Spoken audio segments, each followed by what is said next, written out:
शिवण्य दत्तात्रय जाधव। आज मी आपणासमोर छत्रपती शिवाजी महाराजांबद्दल 4 शब्द बोलणार आहे। आले किती गेले किती, उडून गेले भरारा, संपला नाही आणि संपणार नाही माझ्या शिवबाचा दरारा। सर्वप्रथम महाराष्ट्राच्या मातीचा मानबिंदू, रयतेचे राजे शिवाजी महाराजांना माझा मानाचा मुजरा। 19 फेब्रुवारी 1630 या मंगलदिनी शिवनेरी किल्ल्यावर तोफांचा कडकडाट झाला। या थोर दिनी माँसाहेब जिजाऊंच्या पोटी बाळ शिवाजीचा जन्म झाला। सह्याद्रीच्या कुशीत एक हिरा चमकला, भगवा टिळा चंदनाचा शिवनेरीवर प्रगटला। हातात घेऊन तलवार शत्रूंवर गरजला, असा एक शिवाजी राजा होऊन गेला।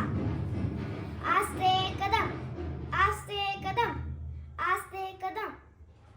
राजाधिराज महाराज श्रीमंत श्री छत्रपती शिवराय दुर्गपती गज अश्वपती भूपती प्रजापती स्वर्णरत्न श्रीपती अष्टविधान जागृत अष्टविधान वेशित न्यायालंकार मंडित सशास्त्र शास्त्र पारंगत राजनीती धुरंधर प्रौढप्रताप पुरंदर क्षत्रिय कुलावसंत राजाधिराज महाराज श्री